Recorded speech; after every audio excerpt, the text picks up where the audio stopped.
abakristo muriteguye kubw'uyu mugoroba. Christians, are you ready for tonight? Ndagusabye akanya. I'm asking ntihagire you. umuntu n'umwe ukurangaza. Don't let anyone distract nibiza you. gukunda movement isize guhagarara. If it's possible, let the movement stop. telefone uyishyire ku ruhande. Put your phone aside. Just be concentrated. Just focus. isi y'umwuka yarese. The spiritual realm has isi y'umwuka hari been ikintu kiri released. gukoreka. In the spiritual realm, something is Pastor, I being can done. sense something like ikirere cy'umwuka I cyafungutse. can sense something in kandi the ntabwo spiritual realm. cyafungutse ku bandi, cyafungutse ku bwanjye nawe. And it has been opened for you and I. mutaza kugira ngo nanjye ubwanjye mba naje kubwiriza. No, mba naje kubwiriza ko nanjye nakira. Don't think that I just came here to preach. I came to preach, but I also came to receive. Please, ndagusabye, because are you ready for tonight? Muriteguye Urumva ijoro? spirit yawe yafungutse. Is your spirit open? twagiye Abafilipi 3:12. suko maze guhabwa cyangwa ngo mbe maze gutunganywa rwose. ongera usubiremo ugende gake gake. suko maze guhabwa cyangwa ngo mbe maze gutunganywa rwose. ahubwo ndakurikira kugira ngo ahari mfatije Kristo yamfatiye. komeza. bene data sinibwira yuko maze kugifata. bene data sinibwira ko ngize gute. nibwira ko maze kugira gute kugifata. ariko kimwe cyo nibagirwa ibiri inyuma. buri wese navuga ngo nibagirwa. Let everyone say vuga cyane ngo forget. nibagirwa. I forget. nibagirwa ibiri inyuma ngasingira ibiri imbere. ngasingira ibiri imbere. tuvuge ngo haleluya. Hallelujah. irekera aho ngaho tuvuge ngo haleluya. Hallelujah. hari ijambo ry'Imana Imana yashyize ku mutima. There is a word of God that God has put on my heart so that we can talk about it. It's a strategy for longevity. Sinzi uburyo batwakivuga mu kinyarwanda. Strategy for longevity. Umva ko wize. Ngaho gerageza. Donc ni uburyo bwo kurama cyangwa bwo kuramba. A strategy of longevity. Reka ndaza kugenda mubyigisha mu ndaza kujya mu byumva. You're going to understand more. impamvu ni iyihe? The reason is this. Imana yashyize ku mutima iyi message. God has put this message on my heart. maze kumenya ko nzaza hano, of course narasenze. After knowing I'll come here, I'll pray. ariko numva umwuka nyemeza kwigisha iyi message. But the Spirit convicted me of teaching about this kubera umurimo message. Imana ishaka gukora muri season. Because of the work that God wants to do in iyi this season. season turimo. In this season that we're in. cyane cyane ku ba believers. Most especially to the ni believers. season y'umugisha kuruta indi ama season yose twanyuzemo. It is a season of blessings more than every other seasons we've uzi encountered. impamvu nshira amanga kubivuga? Do you know why I'm bold saying this? nuko That every time Imana ishaka kugira ikintu ikora muri societe, when God wants to do something in a society, Imana ijya kugikora. Situation ibihari, ikirere kiba gihari, ntago buri wese abatekereza ko Imana yakora muri icyo gihe. the realm or the situation that is there, no one thinks that God can work in that time. bitewe n'iki Imana ishaka gukora muri no season, Basing on what God wants to do in this season, cyane bitewe n'iki Imana ishaka gukora ku buzima bwawe. more especially what He wants to do niyo in mpamvu your Imana life. yamaye ubutumwa kugira ngo tubuganireho. That's why God gave me this message to talk Strategy for about it. longevity. Uburyo bwo kurama. hari ikintu Imana ishaka gukora ku buzima bwacu, There's something that God wants to do in our lives. ariko icyo Imana ibaza gukora But what ni God ukugira does ngo Imana before, igutegure. it is for God to prepare iyo Imana you. iguteguye mu buzima bw'umwuka, When He prepares you in the spiritual life, amakosa ukora aragabanuka. the mistakes you do are reduced. iyo Imana iteguye ubuzima bwawe, When God prepares your life, mbere y'uko winjira muri season runaka, before you enter into a certain iyo season, season ugiye kwinjiramo kuko wayiteguwemo, that season you're entering into, you biza prepare for it. koroha kubera ko wateguwe kugera kuri icyo kintu. It is so much easy because you are prepared for you to reach So into that now thing.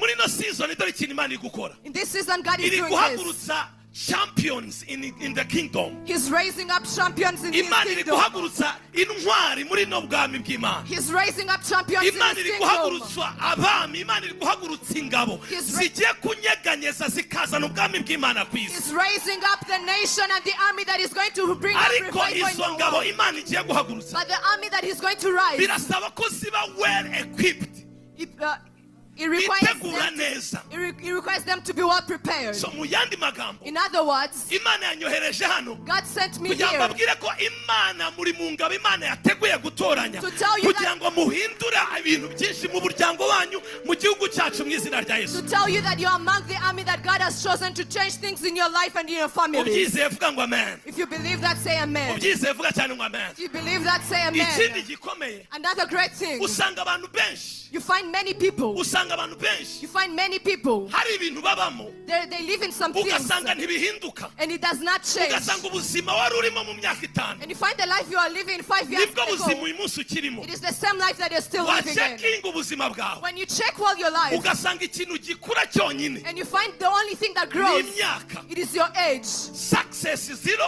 Nta gutera imbere, knowledge zero, nta bwenge, ibintu byose usanga nta kintu na kimwe kiri kuzamuka. nothing is increased in you. Uzi impamvu? You know why? Satani yabashije kugutegera ahantu ukaba stuck muri ubu buzima, When the enemy tries to be somewhere for you and to be menya ngo stagnant, kumwigobotora bizagora, know that being free from him is going to be hard for you. kuko muri ubu bwami bw'Imana Because in the kingdom of ibintu God, byose ntabwo bisubizwa n'amasengesho, everything is not answered by ibintu prayer. byose ntabwo bisubizwa no kwiyiriza. Everything is not answered by fasting. Prayer, gusenga Prayer, ntabwo ari urufunguzo rufungura imiryango yose, it is not a key that opens all the doors. ariko prayer ni ikiganza gifashe buri rufunguzo rwose. But prayer is the hand that is keeping Mu all the yandi keys. magambo, In other words, nimba hari urugi ugezeho if you're reaching on a certain door ukarufunguza urufunguzo rwitwa favor, and you open it with a key of favor, bigusaba kuba ufite ikiganza gifata iyo key. it requires you to have So, a hand to get icyo that key. kiganza nicyo twita prayer, So that hand is what we call a prayer. ariko ntabwo ari prayer yonyine ikenewe muri ubu But bwami. it's not just a prayer that is needed in Hari this keys kingdom. nyinshi. There are many Reka mpamvu keys. ugiye kugira mu byumve neza. Let me give you an example. Ushobora kuri mu nzu yawe, You might be in your house, inzu wiguriye cyangwa se ukodesha, a house that you rent or you bought waba yourself. udafite urufunguzo rufungura bathroom, If you don't have a key that opens the bathroom, umererwa nabi kandi udafite urufunguzo, kandi bathroom iri aho kandi uri mu nzu. you want to ease yourself, but you cannot go to the bathroom and you don't have the key. Udafite urufunguzo rufungura kitchen, And when you don't have a key to Igikoni. open the kitchen, ushobora kwicwa n'inzara. you may starve. Igitangaje uri mu nzu, The amazing thing is nturi that ku you're in your house. muhanda, You're not on uri the mu street. nzu, You're in your ariko house. ntufite access But you do not have the ku kintu access. cyiza. Am I communicating? Ndi kubabwira, murumva. Dore benshi turi mu bwami bw'Imana, Many of us are in the kingdom ariko of hari God. inzugi nyinshi tutabasha But gufungura, there are many doors that we hari cannot imigisha open. tutabasha There are kuaccessinga. blessings that we cannot Ukibaza access. ni iki kibura? And you can ask yourself, what's Ikibura missing? ni iki? This is what is Ni missing. ukumenya buri rufunguzo rufungura To hehe, get to know which key ni opens uruhe where. rugi. Hallelujah. Uzi ikintu ushatse kuvuga? Do you know what I'm telling you? Gukizwa byonyine Being saved, ntabwo bihagije. it is not enough. Gukizwa, Being saved, salvation, salvation, ikiguha what it gives igiha you, impano y'ubugingo buhoraho muri Kristo Yesu. it gives you an eternal life in Salvation Christ. ikintu iguha, What salvation gives you, iguha kwegera intebe y'Imana nta rubanza wicira, it gives you to come before the kubera iki throne binyuze of mu God. gakiza Through salvation, urababarirwa, you're forgiven. uhinduka icyaremwe You gishya. become a new Ariko creature. iyo winjiye mu bwami bw'Imana, And when you enter the there is kingdom of what we God, call principles. there are what we call Hari icyo principles. twita amahame mu bwami There's bw'Imana. what we call principles in the kingdom of God. Agakiza ni keza, Salvation is good. grace is good, Ubuntu ni ubuntu ni bwiza, bwiza. ariko ntago mu bwami bw'Imana agakiza gahagije. But in the kingdom of God, salvation is not enough. You need to know. Ukeneye Bibiliya kubimenya. ivuga muri Hoseya 4:40 something ngo ubwoko bwanjye burimbuwe buzize igitangaje. Pastor, ntabwo abwihakana. He does not deny his people. Imana ntabwo ibwihakana. God does not deny his They are people. my people. N'abantu I banje. recognize that they are my people. Ndabizi neza n'ubwoko Even bwanje. though they are my people, Nubwo ari ubwoko are bwanje. perishing. Barapfuye bararimbutse. Because of what? Kubera iki? No generational curses. Nta karande. No generational curses. Nta karande. Nta myuka, nta barozi bamukubita kwa jina la Yesu, imyuka y'abacweza. There are no witchcrafts and sorcery. Nta kindi tuzize. We are dying Lack of of this. what? Knowledge. Kutamenya.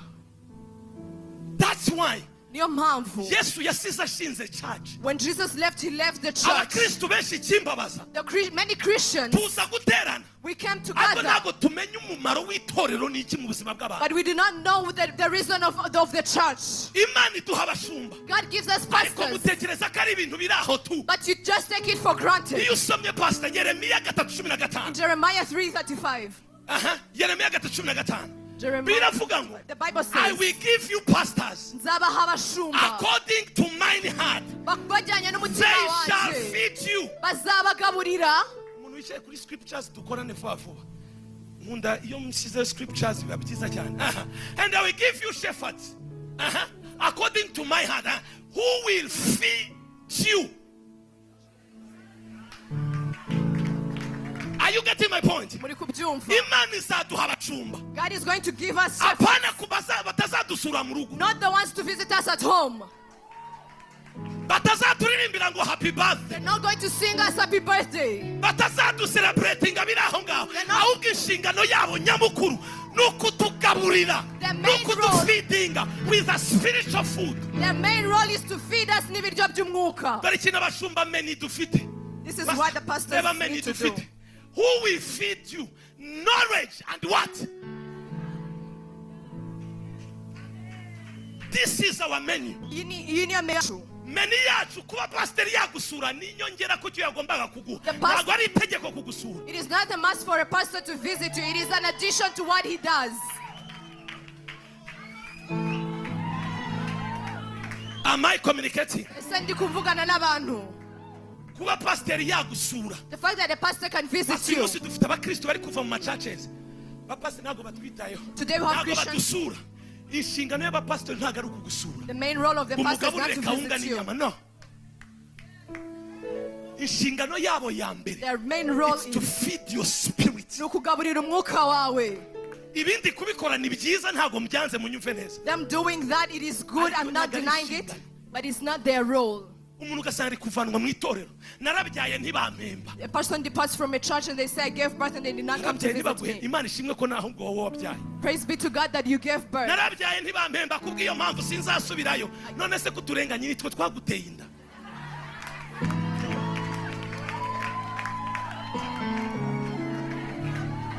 Niyo mpamvu pastor. That is why Church is producing a spiritual babies.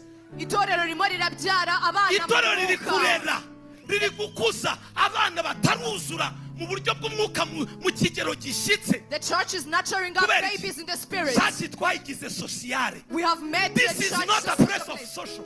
Aha ntabwo ari ahantu ho Sociale gusabana. ishobora kuba yabaho kuko turi abana b'Imana dufite agaciro y'urukundo. Twasabana, Ariko sociale si itegeko. but socializing is not a must.